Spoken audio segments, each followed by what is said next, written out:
dara jaa ngi jëf itam mbokk yi ci ànd bi ak Solo TV Solo Média Solo FM dañuy continuer ak yéen seen émission matinale niskis lay doon ñu dalal ci plateau bi Fatou Abdou Ndiaye ak Al Amine Senghor Al Amine naa fi yoo koy. maa ngi ma roog a baax El Hadj Mansour maa ngi lay nuyu wala ma wax ko ci séeréer. mais séeréer nga làkk non. jërëjëf ma ko simna nga baax El Hadj Mansour simna mbooleen foo ànd na yoo seetaan ay jamono ji te ref na Sénégal wala te ref na bitim réew ne simna fop en tout cas le andoona yee i pare a pour coox nuun ku xa andna yee ten ref na xibaar maanaam ci réew bu Sénégal wala sax mais kenn sax le boo fa nga xamante ne maaga refu na bitim réew. kon da nga doon dem journal bi nii c'est en séeréer nii quoi. non waxuma si defuma journal dama leen doon nuyu ñu bàyyi xel ci Sénégal ak ca bitim réew di leen ci wax ne jël nañu engagement ci programme yu yees yi jox leen xibaar yu wérte woo ci biir réew mi ak ca bitim réew. Fatou noppi nga ma ni la salaamaaleykum. waaleykum salaam El Hadj Mansour. waaleykum salaam El Hadj Mansour. noo def. maa ngi sant bu baax a baax alhamdulilah. waaw lépp tubaarkàlla lépp moo ji ni ko xale yi di waxee ba lépp moo ji. sant bu baax. sant bu baax. alors Alamine ñu bàyyi la kon nga dellu si waat ak ñun ci li nga xam ni mooy tomb yi ñu gën a jàpp ngir càmbar ko ci xibaar yi ah. waaw ñu ngi woon ci ponk bu am solo mu ngi noonu ko El Hadj Mansour da ren de suñu micro yi waxaguñ. jéem a la jéem waaw son Mansour. man sama son moo baax El Hadj Mansour ba bàyyi la nga doxal ak ñi di kaay la ñu xëyee ni ji tey. alors maa ngi leen di kàddu gi yëkkati ko. Al Amine gars yi neen waaw c'est vrai que sa micro doxul kon xam naa li nga doon lakk séeréer yëpp ak ni mu neexee yëpp dégguñu ko et comprendre ñu lan moo xew alors ñu daal di wax kon Fatou dañu koy commencer ci attaque commune fële ca Mali ñu ni Mali moom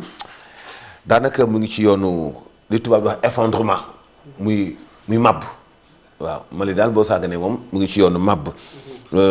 parce que ministre de la défense Sadio Camara nee nañu rey nañu ko ni ki itam général Modibo Koné moom itam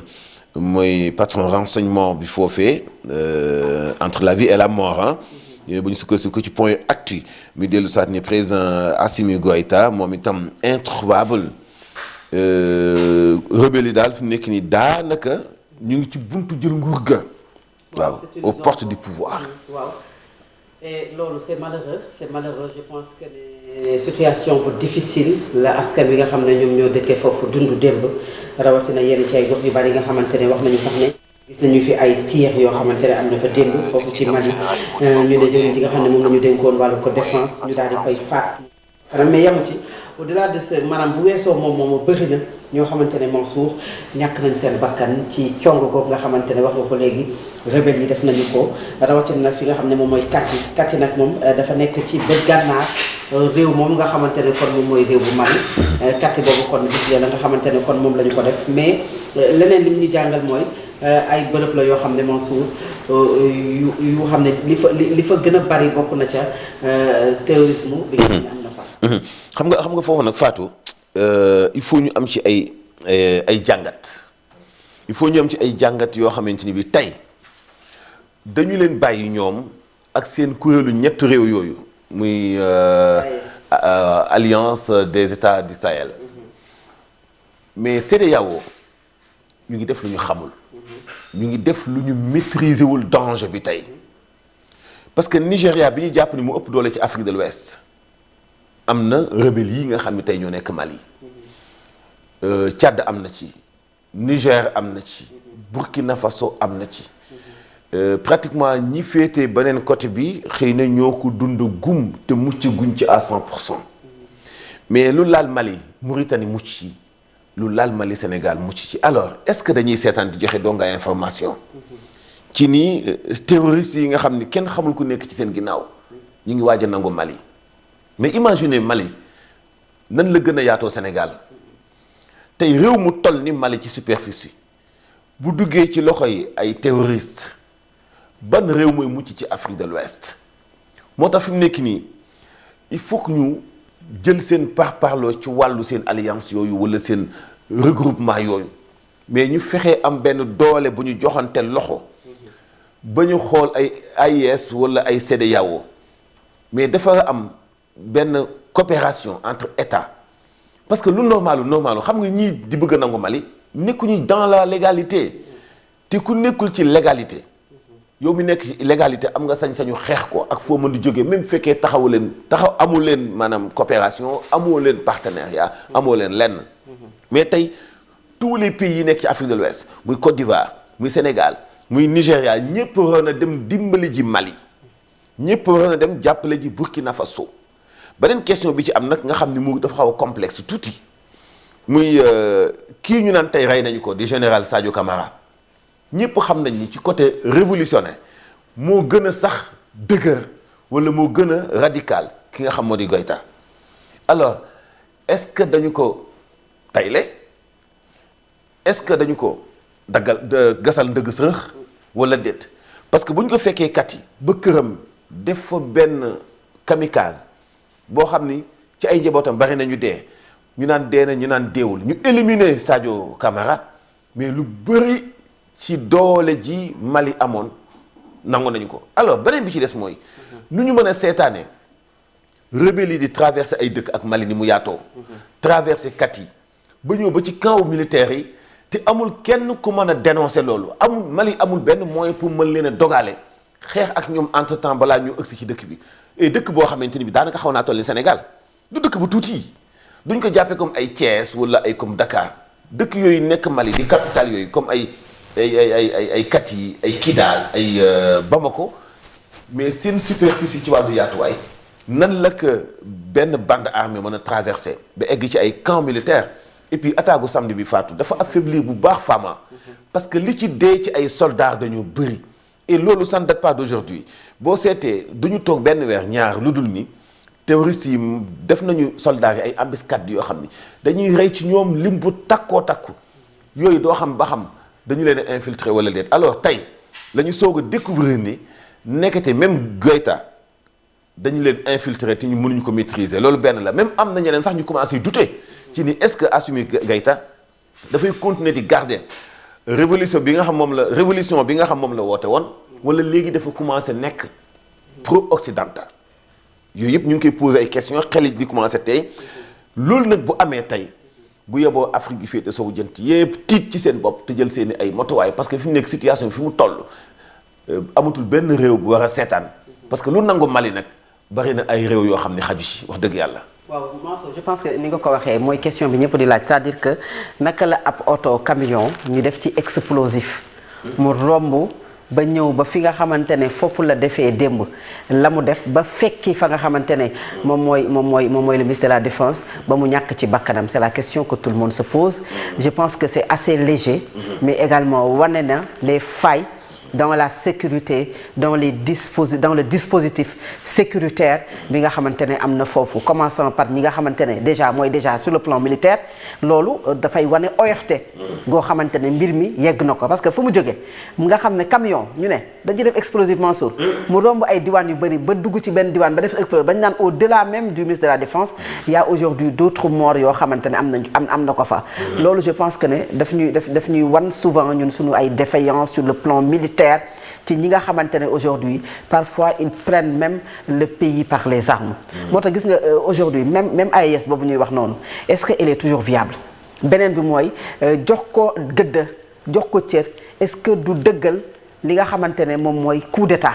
dans les pays africains ndax bu dee day law bu dee dafay am doole bu dee dafay am dëgg moom mooy wane ne aujourd'hui ñi ngi seetaan ab kuréel boo xamante ne mi ngi légitimer ab coup d'état fii ak ñoom ñi ngi am doole keneen ku nekk tu peux penser à ce que boo liggéey nga ne xaaral suñu defee coup d'état aussi je vais rejoindre aujourd'hui l'AES et bu ma ko rejoindre dinaa am doole ju mel noonu am na dëkk nu muy doxee Mansour c'est-à-dire que dafay mel ne loo xam ne dafay ubbil porox ndollu les rebelles les terroristes ak yëpp yi nga xam ne am na aujourd'hui ci fi nga xam ne moom mooy réew bu Mali yi nga xam ne insécurité nag moo fa am depuis un certain temps maintenant la CEDEAO moom je pense que comme ni ñu ko waxee c'est une organisation de chefs d'État boo xamante ne seen njariñ bariwul ñoom lenn rek lañ mën muy dafay communiquer génne condamner ak dénoncer mais elle ne pose jamais d'acte yoo xamante ne mën na fexe ba indi solution à l'insécurité au terrorisme bi nga xam ne am na malheureusement ci dëkk yi nga xam ne ñoom ñoo ñu jege. te gis nga foofu Fatou li ci xaw a sew tuuti mooy question bi ngay posé mooy AIS bu fekkee dañu bañ mu am doole ci kanamu CEDEAO mais choisir ay militaires yu def coup d'état te mu nekk état de droit di dox normal la ñu gën a préféré wala ay terroristes yu ñëw nangu am réew ban moo ci ëpp njariñ je pense bàyyi soldat bi sax def coup d'état kenn ñaanu ko yàlla gënul sax waaye moo tane terroriste parce que xam nga kii def coup d'état ak lu mën di am après dina jéem a incarner état mais ki nga xamante ne terroriste la non seulement incarné wul état mais képp ku gëmul idéologie bi muy incarné dañu lay rey gis nga village yi ñuy attaqué Mali village yi ñuy attaqué Nigéria ak Niger ak Burkina Faso dañuy dugg ci village yu la mu fekk fa ay innocent jigéen ñi ñu enlever leen yóbbu leen def leen seen i jabar par la force góor ñi ñu rey leen reyin bu bon bu kenn mënta xam li ñuy def nii fu ñu ko teg au moins kii def coup d'état dina jéem a incarner état ba kaw mu koy mën a muy nekkaat civil di bokk ci ay élection wala mu jël réew ma tegaat ko ci loxoy politique et puis gis nga Fatou gis nga démocratie bii ñu nga xam ne moom la ñu occidentaux yi jàngal daanaka ëppul njëriñ tey suñu yenn dirigeants yi nga xam ni démocratiquement la ñu leen fale ci seen boppi réew du ci rigueur bi du ci bàyyi xel gi ñu bàyyi xel askan wi loolu tax sax dem ba seen aw askan gëmatuñu leen ba finalement ci wàllu politique dootuñu leen jox benn gëdd donte woon nag am réew nekk ci loxob civil ngeen di ànd di jóg di daanu moo gën xëy na fitna di ci yeewu chaque instant mais de toute façon Mali tey li mu am ci opportunité li mu am ci potentialité tu te poses toujours la question Afrique yan nit ñoo fi dëkk yan nit ñoo fi dëkk sànq et surtout parfois la rivalité buy am entre les hommes yi nga xamante ne amaana sax boo moytuwul ñoom ñoo doon àndandoo au départ ci benn xeex dem ba ci biir daanaka il ne parle pas le même langage parce que wax naa ko sànq c'est trop facile comme argument qu'un camion quand même bourré d'explosifs mën a jógee ci ay diwaan yu bari dem ba def explosion bi mais pire encore ñu lay wax un général a été tué un général boo xamante ne ku mel ne Sadio Camara yaa ngi wax sànq ne est-ce que le président Assimi Goïta dafa léegi gën a jege l'Occident parce que aujourd'hui le Mali à un moment a été très proche de la Russie mais ci proche de la Russie boobu Camara est encore plus proche de la Russie moom mi nga xamante ne déjà am na benn facilité bi ak ñoom qu'est-ce qui s'est passé réellement Mansour par rapport à cette situation je pense que ne au fur et à mesure ñuy dem dinañ ci gën a am information mais c'est trop facile et ça montre des défaillances quand même sur le plan militaire de ce pays frère bi nga xamante ne mi ngi mooy le Mali et nous leur apportons quand même notre soutien. Et bon, je pense que depuis ce samedi la population malienne est en train de vivre des situations ou en tout cas des moments très compliqués. Ce samedi, quand on s'est réveillé, on a vu des explosifs au niveau de ce pays. Automatiquement, on a pensé à nos frères. Parce que quand même, il faut le dire, le Sénégal, le Mali, la Gambie, ce sont des pays tellement frères parce que li ñuy partagé dafa bëri. On partage les mêmes cultures, on partage les mêmes traditions, on partage en tout cas beaucoup de choses par rapport justement à la société même. Daanaka réalité yi benn la. Mais ce sujet-là qui concerne aujourd'hui les actes de terroristes, le terrorisme en quelque sorte, ou en tout cas le djihadisme, c'est vrai que yàgg nañu di ko gis yàgg nañu di ko dégg ci yeneen ci ay réew mais aujourd'hui comment est-ce que nous avons fait pour que mu yegg si fi nga xamante ne foofu la yegg si tey sont-ils réellement des terroristes ou en tout cas en quelque sorte sont ci leneen la ñu nekk parce que aujourd'hui le plus souvent les terroristes ne s'attaquaient pas aux institutions en tant que telles parce que quand même on en a vu dans d'autres pays mais aujourd'hui beneen bi nga xamante ne war nañ ci taxaw mooy xam nga boo leen fàttalikoo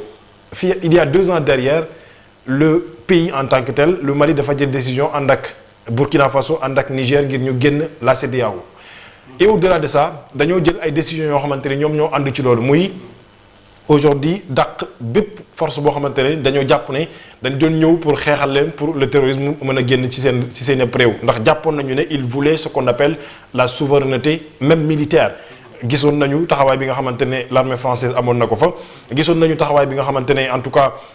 ñi nga xamante ne ñoom ñooy waa Russie amoon nañu ko fa mais est-ce que réellement maintenant au vu de ce qui se passe aujourd'hui est-ce que réellement naturellement li nga xamante moom mooy réew bu Mali seen armée bi mën nañu jël en bras le corps en tout cas en charge de leur sécurité ou en tout cas la sécurité du pays des biens et des personnes yi nga xamante ñoom ñoo nekk au Mali ce sont des questions que l'on se pose par rapport à la situation maintenant l'autre question mooy quel est aujourd'hui le rôle de la CEDEAO. Quel est aujourd'hui le rôle de l'Union africaine, au-delà de sortir des communiqués pour dire que nous en tout cas, nous condamnons les actes terroristes qui sont réalisés, qui sont déroulés au niveau du Mali. Quel est aujourd'hui le rôle, encore une fois, du Sénégal par rapport à cette affaire? Parce que je vois un expert dans les questions, en tout cas dans les questions diplomatiques, je pense que dans les colonnes du quotidien L'Observateur ce matin, disant que lu wokk Mali dañuy xooli comme ni ñu koy wax. Donc aujourd'hui, quel est le rôle du Sénégal par rapport à cette affaire? C'est des questions que nous avons. Mais en tout cas, ce qui est sûr et certain, c'est que la situation est très complexe et à la fois alarmante. Et il faut impérativement que nous jël ci ay décisions et des mesures strictes le plus rapidement possible. Sinon, ça peut aller en tout cas de mal en pire. De toute façon, situation la boo xamante ni bii tey ci wàllu histoire dafa xaw a yàgg. Parce que fexe nañu ba Afrique ñu implanté fi ay xeet yu wax kenn ku nekk yow xeet bii nga bokk ci wàllu ngëm-ngëm alors que xeet yi am na ci dëkk tubaab yi mais fexe nañu ba xeet yooyu am ci seen diggante ñoom bokk ci lu ñuy appliqué. l'Union européenne fële xam nga. bokk lu ñuy def ay kuréel yoo xamante ne dañuy am seen i intérêt di ko défendre. C'est ça. Malheureusement l'Afrique est divisée Mansour. Auparavant on parlait de la France, aujourd'hui on parle de certains pays qui sont derrière la Russie. Donc loolu noonu yëpp dalay wan ne ñun ñoo ubbil suñu bopp nag porox ndoll. Abdoulaye Wade demoon na ba fa nga xam ne mooy président Libye à l'époque dem ne ko nañu def les États-Unis d'Afrique. Je pense que initié woon na ko mais malheureusement ça n'a pas abouti parce que l'Afrique n'est pas unie. Mais même moom mi nga xam ne président Abdoulaye Wade moo demandé woon pour ñu am Union africaine. waaw les États-Unis les États. mais moom Abdoulaye Wade le Nicolas Sarkozy demandé waat mu dem ba Benghazi ni Kadhafi comme ça waa réew bëgguñu la ableel réew mi c'est-à-dire que bi Sarkozy bëggee wax te xam nga dossier boobu dafa sensible tey ba léegi moo sabab Sarkozy nekk kaso ñu koy baagantaloo parce que ci xaalis bi mu campagne woon ci la ñu ko toppi mu ubbi dossier te ñu ne Kadhafi moo ko joxoon et gis nga li ci xew lépp et Abdoulaye daf ci impliqué woon parce que moo dem ba France ñu jox ko fa avion mu wàcc Benghazi nii Kadhafi delloo réew mi te Kadhafi tey li mu bëggoon bu fekkoonte woon ni sotti na tey xëy na terroristes yi yëpp du ñu am doole beneen bi ci des mooy Fatou gis nga Afrique fokk ñu jox gëdd ngànnaay ci wàllu fabrication ci wàllu jagleel ko budget bu ko jar coow li Mali mooy rebelle yi dañoo am ngànnaay yu militaires yi amul ay góor lañu comme ñoom mënuñu leen. mais fan lañ koy jëlee. loolu laa lay wax. budget bi ñu ko jagleel. Ils sont parrainés par des puissances quand même étrangères. mais ñoom itam dañuy jéem a chercher nañu amee ay ngànnaay parce que nous acceptons d'être divisés. parce que ci affrontement yi ñoom am na benn moment boo xamante ni bii seen avions yi dafa naaw tim rebelle yi. mais foofu dañu leen dissuader ba nga xamante ni bii population ci seen bopp ñu génn ci benn yi tas. ñu intervenir rayal leen seen bopp mais avion boobu naaw xëy na bu naawee benn yoon naawat ñaari yoon xëy na ay balam jeex na léegi itam côté armement Mali ak beneen réew bu mel ne Mali dañ ci sàggan ci benn façon boo xam ni moo tax Traoré bi mu ñëwee moom li mu njëkk a xool mooy xam ni réew mi amul ngànnaay bu dem uti arme gis nga dëkk boo dem am na ay benn xeetu sambabo yi ci am beneen bi ci des mooy ci wàllu armement surtout gis nga loolu bis boo ci dee fa focus. Est-ce que xam nga ni France pratiquement mooy réew bi ëpp li muy jaay ay ngànnaay ci àdduna bi et ak chiffre d'affaires boo xam ni des centaines de millions d'euros yoo xam ni ñan la koy jaay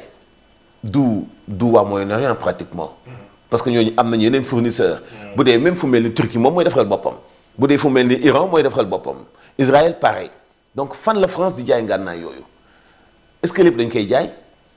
est-ce que lépp dañ koy maye. lan moo tax benn réew boo xam ni ay revenues ci koom-koom li ëpp ci wàllu armement la te kenn xamul fu mu koy jaay ak fu mu koy yóbbu am ay terroristes yoo xam ne ñoo bëgg a nekk loxob français yi di def naka sulu noonu tey terroristes yi nga xam ne ñoo nekk Mauritanie ñoo nekk Tchad benn xeet bi la ñoo nekk Mali benn xeet bi la ñoo nekk Burkina Faso donte woon am nañu différence tuuti ak ñi nga xam ne ñoo nekk Nigéria waa Boko Haram ñi nga xam dañu xaw a bokk tuuti doctrine ak ñi nekk M23 bi nekk Congo ñooñu ñoo xaw a bokk doctrine ñoo xaw a bokk drapeau mais xeetu assassinat bi ñuy def xeetu reyin bi ñuy def kenn mën ko expliquer day mel ni africain bi kaña la léegi nag loolu ci wàllu stratégie foog ñu xool Afrique côté armement ni ñu ci mën a doté woo tey jot na réew bu mel ni Sénégal réew bu mel ni Mauritanie moom da ko lijjantil boppam moom dafa xeex ak ñoom xeex fulla dëggantaan ak Tchad xëy na nag Mali tolloon na ay jamono joo xam ni waajulu ko woon comme ni mu jaadoo il s'est laissé faire ba mu ëgsi ci niveau bii tey mais Mauritanie moom ak Tchad dañ ko teel a ak Algérie dañ ko teel a lijjantil seen bopp moom ba nga xam loolu dafa teel a dakk mais gis nga n'empêche li am Tchad ni ki démb ci benn dëkk bi ñu bëggee doolelaat terrorisme ñu xam ni bu njëkk bi sottiwul ak assassinat wu Idriss Déby yi am yëpp xam nga ni mu fa demee ba léegi loxo France mu ngi ci biir Tchad démb benn communauté la ñu am xeexu ethnie yoo xam ne am na fa ba plus de 40 et quelques personnes dee. nga foog ni loolu affaire bu ndaw la ci diggante ethnie non mun na déclencher inattendu foofu ci Tchad. donc ba léegi occidentaux yi ni ñuy manipuler suñu dirigeants africains yi di leen rayloonte ci seen biir la ñu xamul pexe boobu kañ lay jeex vraiment c'est un dossier très très très sensible boo xam ni même ñun journalistes sénégalais ci même ni ñu koy commenter sax war nañ ci jàppale suñu autorités yi et ba ñu joxe toutes les informations yi nga xamante ni bi tey mun na sax xaw tiital ay benn ci gox bi nga xamante ni bi parce que am na ay attaques yoo xamante bu amee ci Mali man benn jour sama benn xaritu policier daf ma woon ni maa ngi nii di seen attaque bi c'est-à-dire que commissariat bu Sénégal ak bu Mali dañuy séenante maa ngi seen attaque bi tey rebelle yi ñoo xëy foofu def ay attaque ci commissariat bi nga xam ne kon dañ ci yantoo donc loolu nag même ci côté information dafay am yenn yu sensible yoo xam ne pour dimbali sax suñu gouvernants yi wax nañ ci taxaw te ci fan yooyu net la suñu renseignement yi en même temps teg loxo benn terroriste bu doon infiltré di jaay yàpp far caaya Tamba yàggul yéen a ngi fàttali ko information boobu donc tey askan wi dañoo war a coopérer mais surtout information yi ñu xool lépp loo xam ni mun na néewal doole taxawaay suñu état yi ñu xaw ko sax moytandiku pour bañ a jox pouvoir ak espoir ñi nga xam ñooy rebelles yi nga xam ne toujours dañuy jéem a am doole ci xeexu communication à la mi. et surtout loolu responsabilité la comme ni nga ko waxee Mansour parce que responsabilité mooy nga segg xam ne lii c'est une information boo xam ne tey boo ko joxee mën na am njariñ mais am na information yoo xam ne dafay niru comme wax ko renseignement maintenant undil porox ndool et je pense que loolu que ce soit le peuple malien et le peuple sénégalais qui sont des pays frères déjà ñaari askan yooyu presque benn la parce que lu fa laal ñu l'artiste planétaire je pense Youssou Ndour j'ai vu quand même ci ay information que ne moment boobu mi ngi ko fekk Mali daanaka dañ koo mujjee jël def ko ci affrété ko benn avion mu ñëw moo lay wan ne ñun suñu relation ak dëkk boobu déjà ci ni mu mel mais nga wax également lu am solo c'est l'Afrique j'ai l'impression qu'il veut pas s'unir Mansour parce que bu ngeen booloo day am ay kuréel bu ngeen di taxawal et kuréel boobu dafay nekk loo xam ne daf leen di doxal mu sincère l'Union européenne soo demee lépp la ñuy waxtaane foofu l'économie waxtaane la santé quand il y a une maladie boo xamante ne dafa jaaxal nit ñi dañu koy teg sur la table ñu waxtaane ko ñu trouver ay solutions mais bu amee ay dëkk yoo xam ne dañu nekk ci conflit ñoom également ils ont leur mot à dire mais fii ani kuréel yi Union africaine la CEDEAO kuréel yi nga xam ne ñoom ñoo ñu représenté c'est inachevé amuñu benn liggéey boo xam ne def nga ko boo xam ne di nga ko teg ci sa loxo nii téye ko si aujourd'hui ay dëkk coup d'état ba noppi dem taxawal seen association c'est parce que l'autre organisation a presque failli ci li nga xam ne moom mooy mission wam c'est en Afrique que ngay gis ñu télécommandé ay guerre civile en Afrique moom ngay gis li nga xamante ne moom moo jëm ci koom koo xam ne dañ cee war a coordonner tout en sachant que aujourd'hui nous partageons beaucoup de choses avec le Mali avec la Côte d'Ivoire wax nga ko avec la Mauritanie avec d'autres pays ñu xool lan mooy dajale suñu koom mu am benn trait d'union boo xamante ne dafay nekk ci suñu diggante ñun ñëpp ñu mën a suqalikoondoo mais Afrique ngay gis également ay chefs d'État yoo xam ne que leurs intérêts moo leen ñor la mauvaise gouvernance c'est en Afrique Mansour la non transparence dans la gestion c'est en Afrique Mansour ak yu bari yoo xamante ne suñu ay njiitu réew benn teef la ñu am bu ñu toogee mooy fexe ba laajat askan wi un continent où tu vois un président de la République qui est à la tête de son pays pendant plus de 27 ans koo xam ne élection dem na ci juróom benn